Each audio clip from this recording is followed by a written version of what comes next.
Hello, everyone. Welcome to week 2 of SEP 271.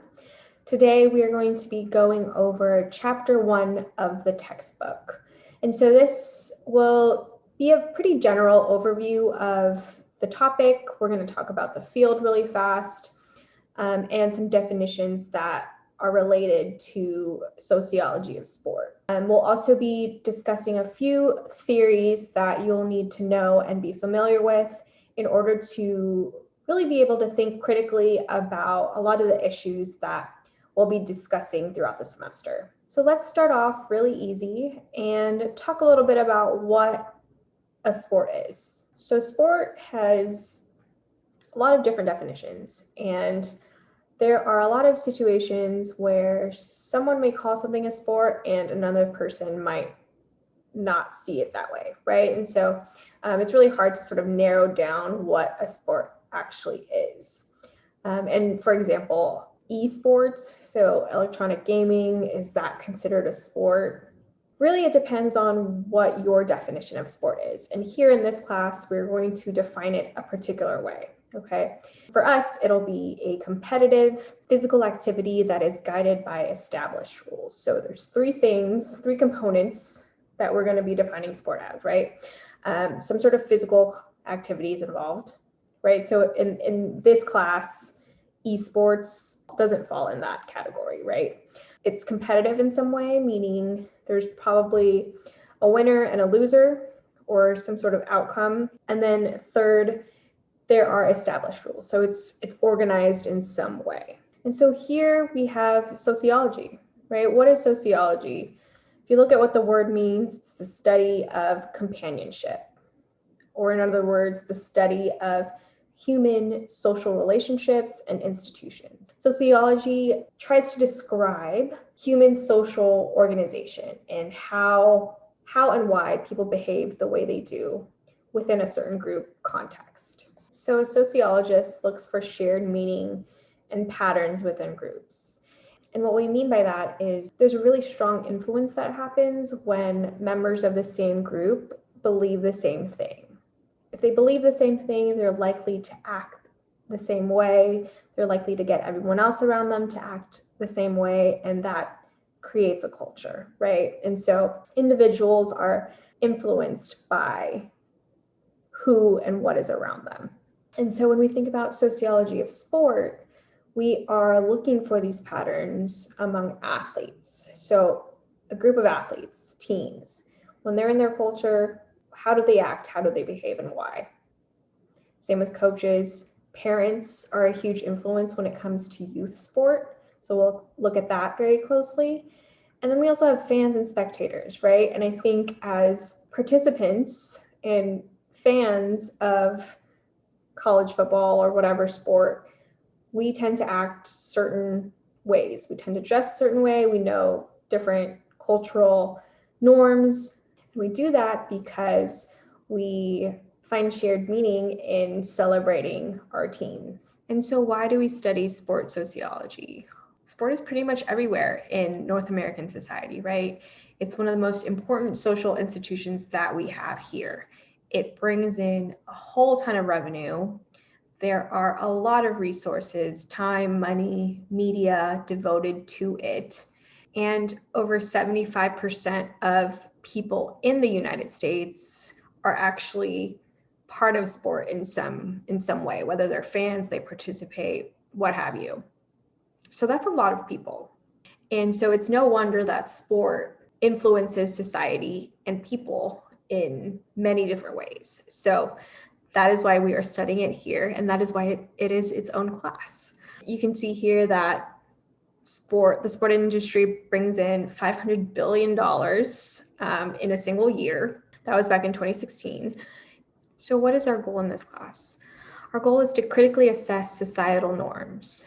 So I want you to think about why things are the way they are. Why are women's sports less funded? We'll talk a lot about that.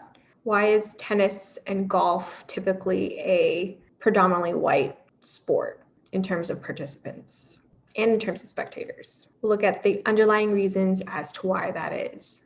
And then second, sport is a microcosm of society. In other words, sport is often a direct reflection of our society at large. So if we think about certain issues that we see in sport, really, if we step back and think about it, it's because this is a reflection of our larger society, right? Our larger American society.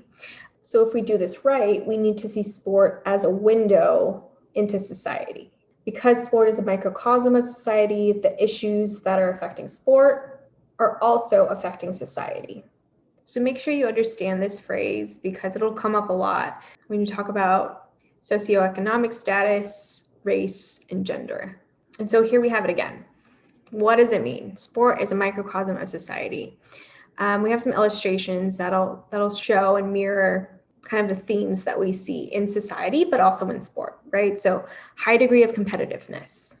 Obviously in sport, it's very competitive, but we also see this in society, in the workplace, right? People are trying to be the best, get to the top and work their way up companies. People are trying to make the most money, have the nicest house, have the nicest car, and try to be better than the rest, than everyone else.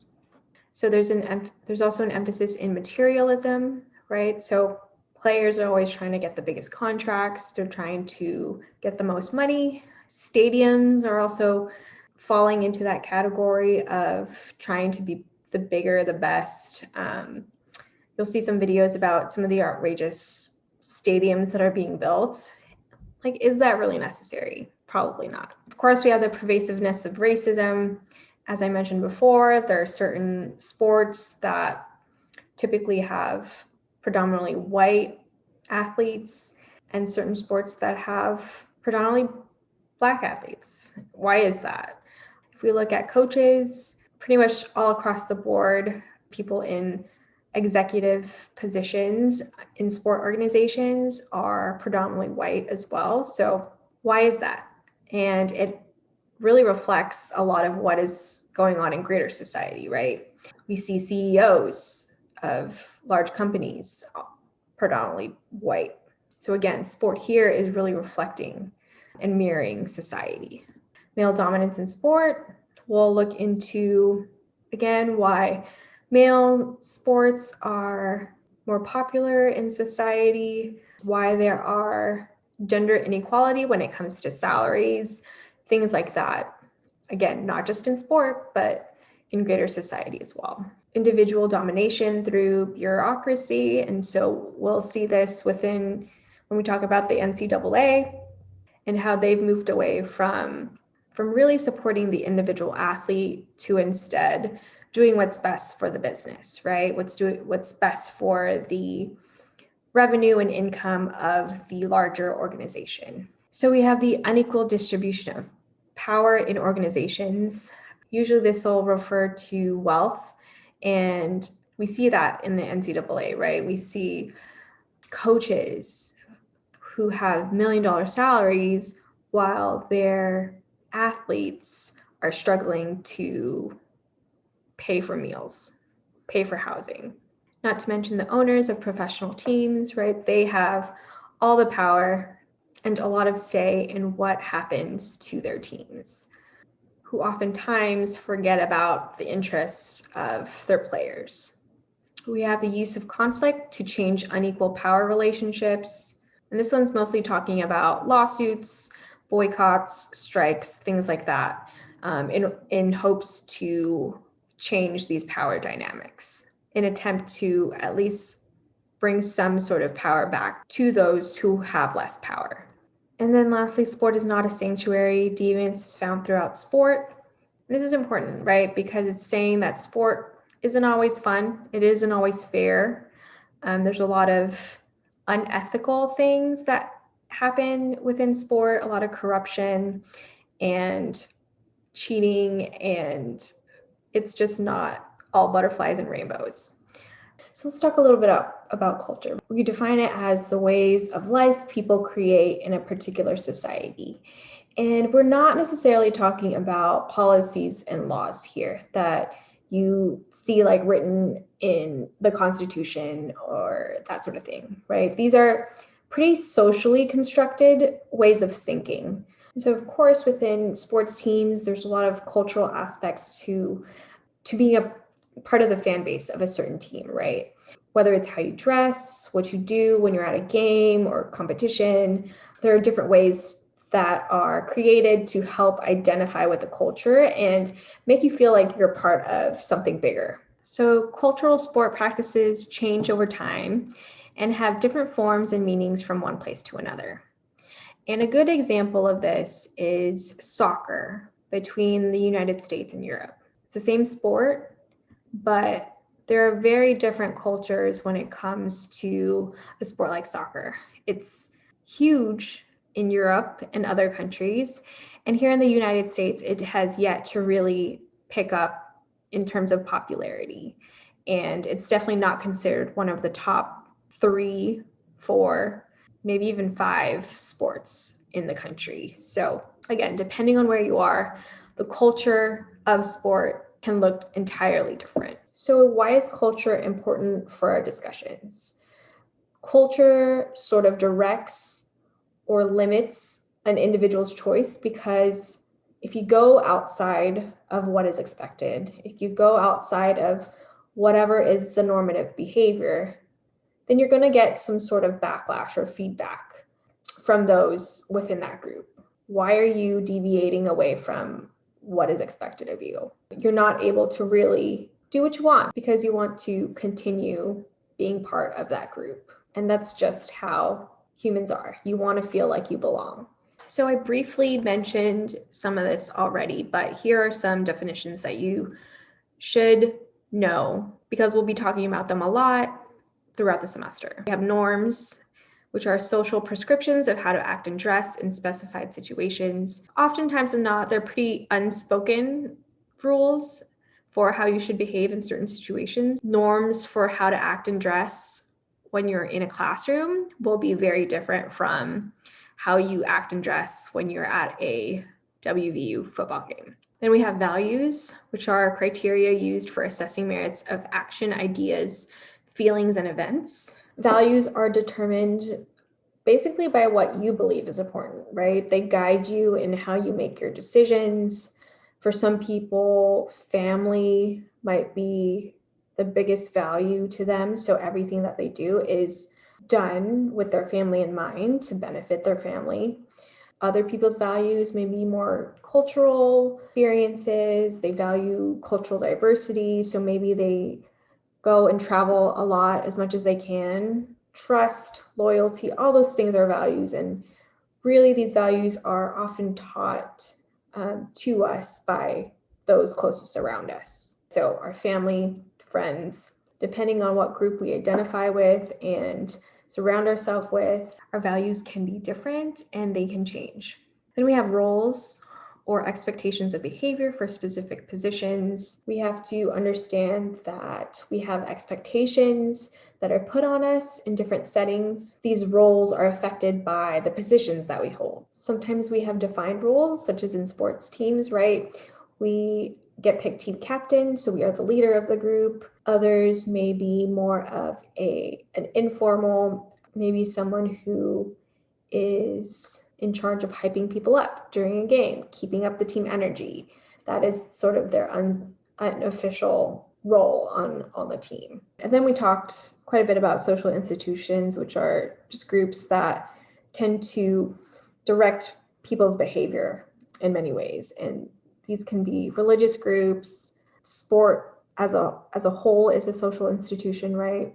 And even like sororities and fraternities are considered to be social institutions. They have their own traditions and they make their members perform, dress, behave in certain ways. So those are all examples of social institutions. So we're going to be looking at sociology again in different ways, in large groups and in small groups. So when we're talking about micro, we are referring to these relatively small groups that individuals are in, right? These smaller groups are microenvironments, right? And these are our direct inner circles. So friends, family, clubs that we're in, churches that we're in. And then we have the larger circle, which is pretty much larger society, right? The larger social setting that affects individuals and it affects small groups. We'll likely be discussing it in the American larger society context when we're talking about macro level of sociology. So there are three assumptions that we need to understand when we talk about this sociological perspective of sport. So the first one is that we are social beings. We have to cooperate with each other in order to succeed. That means we want to be with other people. So very few of us could survive out in the forest by ourselves. And if you think about it, if we weren't social beings, then we would need to do everything for ourselves, right? That would mean we would have to build our own houses, make our own clothes, get our own food, things like that. There wouldn't be that cooperation where we can all work together and succeed and survive. And so number two is that individuals are socially determined.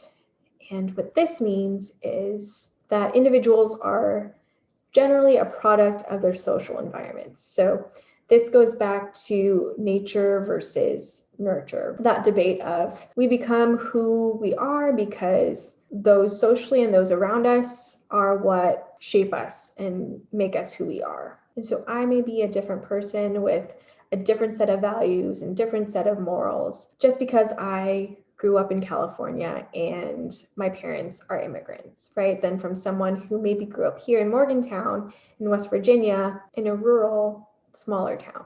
So it's important for us to not just expect that the way that we've experienced the world is necessarily the right way. We're going to be talking about some uncomfortable things, uncomfortable issues that might spur up some disagreements, and that's okay. We just have to be willing to not be stuck in our ways, right? Be open-minded, be willing to look beyond the way things are and sort of see things differently. The third assumption is that individuals create, sustain, and change the societal forms. It's human nature to want to constantly adapt and change, and we are able to make those choices. We don't have to be stuck in a certain group and do certain traditions just because it is a tradition. And I think society is starting to see that, and people are starting to make moves to change larger social structures and social issues by being active and making choices and taking action. So in relation to that third assumption, I'm going to show this quick video that pretty well explains sociological imagination, which is also found in your book. We all have imagination. It lets us be creative and envision life in a new way. But did you know that there is something called the sociological imagination? In sociology, to understand one's own self, we must understand the relationship between self and society. The concept of the sociological imagination was presented in 1959 by C. Wright Mills in his famous book of the same title, where he states, "The sociological imagination enables us to grasp history and biography and the relations between the two within society. That is its task and its promise. The concept is to understand the distinction between a person's troubles and public issues. At what point does something such as unemployment or trouble finding a job shift from being a personal problem to a public issue? If one person is unemployed, that is a personal problem. If 1 million out of 10 million people cannot find employment, that is a public issue." According to Mills, there is an intricate relationship between the individual and society. Whatever a person does is not just because it is of their own choice or personal preference.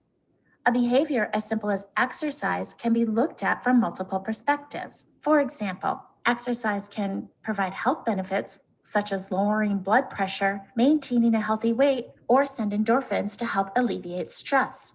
It can be a social activity such as taking a walk with a group of friends or playing on a sports team. It can increase productivity at work and benefit the company. And it can inspire communities to take action by building walking, biking, and running trails. So, while exercise benefits the individual, it also has a larger purpose in the social world.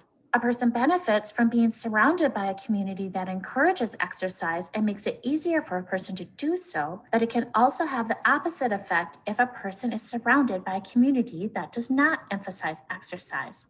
Practically any personal behavior can be looked at with a sociological imagination. Let's take this and apply it to the very public issue of obesity in the United States. Or is it a personal trouble? Tough question. Let's figure it out. From the personal perspective, we all need to eat to live, and there are many reasons other than necessity that we gather around food.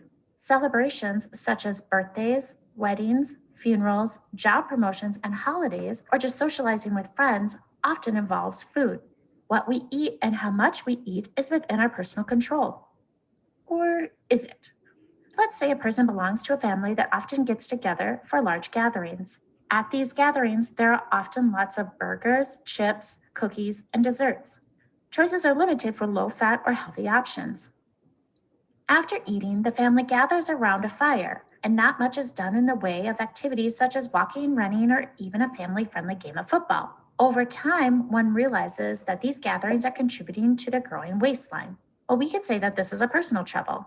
That person is making a conscious choice on what they put into their body and are in control of what they eat. While this may be true to some extent, is it all within a person's control? Our behavior is influenced by others, and in cases such as family gatherings, how might the family react if one chooses not to eat what others are eating? Social acceptance is important, even among our family. We also tend to like similar foods of the people around us. So we could say that we all make personal choices and are responsible for our own behavior, but what we eat and how we spend our time does not happen in a vacuum. Not that we blame family for choices, but that choices are influenced by the people around us. Let's take this a step further and ask ourselves what else may influence a person becoming obese. And when does a personal problem turn into a larger social issue? According to the Center for Disease Control, approximately 35% of the United States adult population is considered obese. That percentage bumps up to 69% when we consider all adults who are also overweight. Social structures that contribute to obesity include food deserts, which are areas of the United States that do not have access to healthy, whole, and fresh foods and can be found in both urban and rural areas. These are places where it is difficult to grow healthy food locally, and there is little to no access to local markets that would carry such items. Then there are government subsidies. Research shows that less than 1% of subsidies by the United States government goes towards the production of fresh fruits and vegetables, while the majority of the subsidies are given for meat, dairy, and grain production. This means that prices of healthy foods are significantly more expensive than the prices of unhealthy foods. We are also biologically driven to get the biggest energy bang for our buck. So if we have $5 in our pockets and are hungry, we are more likely going to purchase $5 in fast food rather than $5 for a bag of apples. While these are not the only social structures that contribute to obesity as a social problem, they give a clear picture of how society contributes to this. And of course, this creates more social issues. Currently, we spend approximately $147 billion on illnesses and diseases related to obesity. This creates even more issues when the cost of health care and health insurance increases because of obesity-related illness and disease. So we can say that society influences a person's behavior, and that person's behavior contributes to a social issue. What is another issue that you have typically described as a personal trouble that also has social factors that contribute to it? How do social structures such as government, economy, education, and religion contribute to social problems? And how does the sociological imagination help us examine human behavior? And so a couple of things to take away from that video. One is that individual circumstances are linked to the structure of society, right? So what is happening to an individual there's probably a larger explanation for it, right? So that example of obesity and not being able to eat the right foods is due to a larger societal problem. We must detach from assumptions about social life and the establishment. So we must be willing to question and see things from other people's perspectives. And number three, that solutions are in terms of changing society and not in changing individuals. There are struggles when it comes to studying sports sociology. It's not always comfortable to study. We have to be willing to question human behavior and be willing to look beyond the status quo and just beyond how things are right now. Instead, think, is this really the best way things can be? So you have to remain open-minded and recognize that things are not always as they seem, right? There may be underlying conditions that cause someone to act a certain way. We need to identify social constraints. What social structures are in place to prevent people from getting to where they want to be? And then we have to recognize that we can't always predict human behavior, right? So we need to understand what human behavior could be and get at how we can change it or modify it or make it better. And so for that to happen, we have to, again, question everything. We need to maintain an open-mindedness and a willingness to question what we believe is reality, right? How things have always been, and be willing to search for the truth in everything. And that's not always easy, but in this class, I think we can do it. We can get some good discussions going and maybe get you to see things in a different way. So that's the goal.